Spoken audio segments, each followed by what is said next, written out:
બોલો સ્વામિનારાયણ ભગવાનની જય, ઘનશ્યામ મહારાજની જય. ભક્તો, ફરીને આજે આપણે એક નવો વિડીયો લઈને આવી ગયા છે. આપણી આ ચેનલમાં તમારા બધાનું સ્વાગત છે અને બધા જ હરિભક્તોને જય સ્વામિનારાયણ. ભક્તો, આજે આપણે વચનામૃતની કથા સાંભળવાની છે. ગઢડા મધ્યનું પ્રકરણ 3, ત્રીજું વચનામૃતની કથા આપણે સાંભળવાની છે. તો આ કથા તમે પૂરેપૂરી સાંભળજો.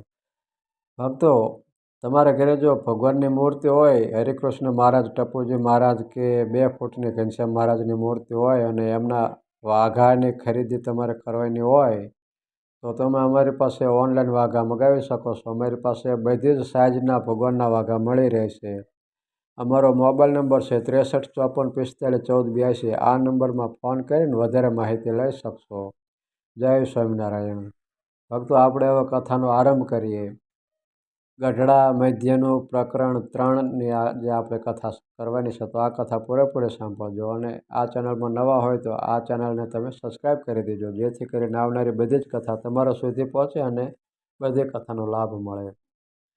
સંવંત 1876ના શ્રાવણ વદ સુદ સુધી ચોથને દિવસે સ્વામી શ્રી સહજાનંદજી મહારાજ શ્રી ગઢડા મધ્ય દાદા ખાચરના દરબારમાં શ્રી વાસુદેવ નારાયણના મંદિરે આગળ ચાકડા ઉપર બિરાજમાન હતા અને સર્વે શ્વેત વસ્ત્રો ધારણ કર્યા હતા ને પોતાના મુખારવિંદની આગળ પરમહંસ તથા દેશ દેશના હરિભક્તોની સભા ભરાઈને બેઠી હતી ને પોતાની આગળ પરમહંસ ઝાંઝ મૃદંગ લઈને કીર્તન ગાતા હતા. પછી શ્રીજી મહારાજ નેત્ર કમળને ની શાન કરીને સૌને છાનના રાખીને બોલ્યા, જે મોટેરા પરમહંસ હોય તે આગળ આવો, વાત કરવી છે. એમ કહીને શ્રીજી મહારાજ બોલ્યા, જે ભગવાનને ભજતા હોય તેને મોટી પદવી પામ્યાના 2 ઉપાય છે અને પડ્યાના 2 ઉપાય છે. તે કહીએ છીએ. જે એક રસિક માર્ગે કરીને ભગવાનની ભક્તિ કરવી અને બીજા આત્મજ્ઞાન, એ 2 મોટપ પામ્યાના પણ માર્ગ છે અને પડ્યાના પણ છે. તેમાં રસિક માર્ગ તો હજારો અને લાખો પડી ગયા છે અને ભગવાનને તો કોઈક પામ્યો હશે. અને મોટા આચાર્ય થયા તેમણે પણ રસિક માર્ગે કરીને ભક્તિ કરાવી છે, પણ તેમાં બગાડ ઘણાને થયો છે અને સારું તો કોઈકનું થયું છે.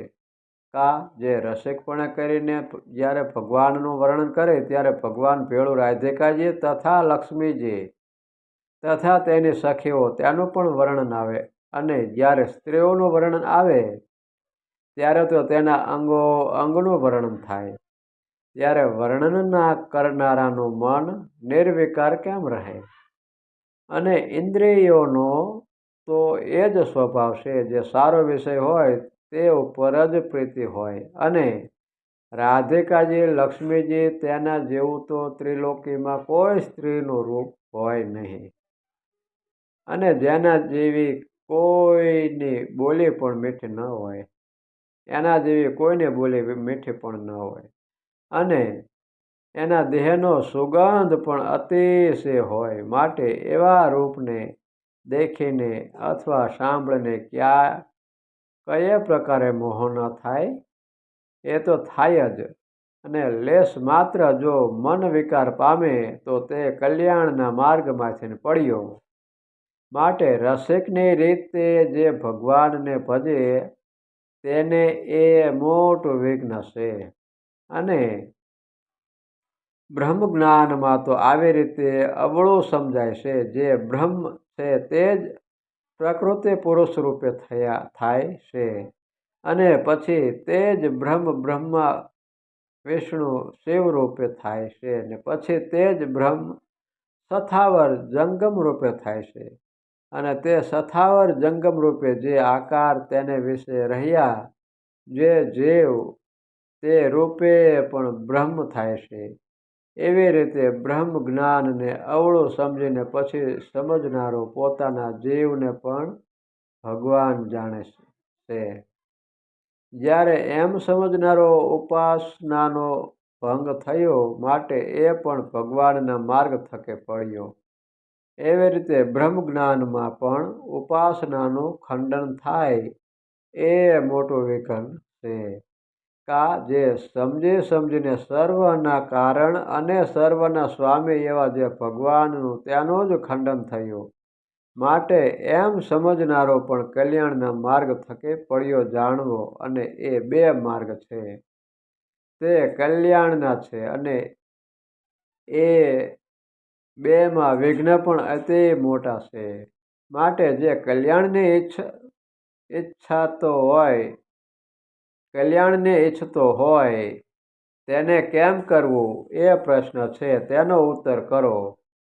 પછી સર્વે પરમહંસ વિચારી રહ્યા પણ કોઈથી ઉત્તર થયો નહીં. પછી શ્રીજી મહારાજ બોલ્યા, જેનો ઉત્તર તો એ છે જેમ પોતાની માતા હોય અને બેન હોય તથા દીકરી હોય, તે ઘણી રૂપવાન હોય તો પણ તેને દેખીને મનને વિશે વિકાર થતો નથી. તેમજ તેને સાથે બોલે છે, સ્પર્શ કરે છે, તો પણ મનને વિશે લેશ માત્ર વિકાર થતો નથી. એવી રીતે ભગવાનના ભક્ત જે બાઈઓ હોય તેને વિશે મા, બેન ને દીકરી તેની બુદ્ધિ રહે તેવી બુદ્ધિ રહે તો કોઈ રીતે વિકાર થાય નહીં. અને રસિક માર્ગે કરીને ભગવાનને ભજીને અભય પદને પામે. અને જ્યારે એમ ન સમજે અને કોઈ મોટા ભગવાનના ભક્ત બાઈઓ હોય તેને દેખીને અવળું સમજે, ત્યારે એને મોટો દોષ લાગે. અને જે અન્ય સ્ત્રીને દેખવે કરીને દોષ લાગ્યો હોય તે તો ભગવાનના ભક્તને દર્શનને કરીને ટળે છે. અને ભગવાનના ભક્તને જોઈને જે દોષ લાગ્યો હોય તેને ટાળ્યાનો ઉપાય શાસ્ત્રમાં કહ્યો જ નથી. તેમજ ભગવાનનો ભક્ત જે પુરુષ હોય તેને દેખીને જે સ્ત્રી અવળું સમજે તેને પણ એ પાપ થકે કોઈ કાળે છૂટાય નહીં. ત્યાં આ જ શ્લોક છે. એ શ્લોકનો અર્થ છે, જે બીજે ઠેકાણે પાપ કર્યું હોય તે તો ભગવાન કે ભગવાનના ભક્ત પાસે ગયે છૂટે. અને ભગવાન ને ભગવાનના ભક્ત પાસે જઈને જે પાપ કરે તે તો તીર્થક્ષેત્રનું પાપ છે, જે વજ્રલેપ થાય છે. માટે જેને રસિક માર્ગે કરીને ભગવાનને ભજવા હોય તેને તો જેવી રીતે અમે વાત કરી તેવી રીતે નિર્દોષ બુદ્ધિ રાખવી. હવે જે બ્રહ્મ જ્ઞાનનો માર્ગ છે તેમાં તો એમ સમજવું, જે બ્રહ્મ છે તે તો નિર્વિકાર છે ને નિરંશ છે. માટે એ વિકારને પામે નહીં ને એના અંશ પણ થાય નહીં. અને એ બ્રહ્મને જે સર્વરૂપે કહે છે તેનું તો એમ જ છે, જે એ બ્રહ્મ જે તે પ્રકૃતિ પુરુષ આદિક સર્વના કારણ છે ને આધાર છે ને સર્વને વિશે અંતર્યામી શક્તિએ કરીને વ્યાપક છે. માટે જે કારણ ને આધાર તે વ્યાપક હોય તે કાર્ય થકે પૃથક હોય નહીં. એમ સમજણને લઈને એ બ્રહ્મને શાસ્ત્ર જે તે સર્વરૂપ કહે છે, પણ એ બ્રહ્મ જ વિકાર પામીને ચરાચર જીવરૂપે થઈ ગયા એમ ન સમજવું.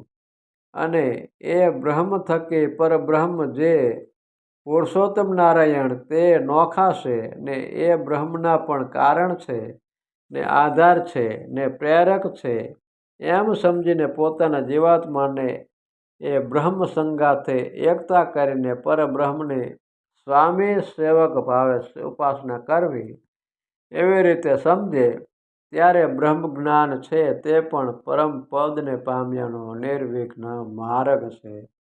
બોલો સ્વામિનારાયણ ભગવાનની જય. તો ભક્તો, આ વચનામૃત અહીં આપણે પૂર્ણ કરીએ છીએ. આગળની કથા આપણે આવતા વિડીયોમાં કરશું. ત્યાં લગી મને રજા આપો. તો અત્યારે બસ આટલું જ. જય સ્વામિનારાયણ.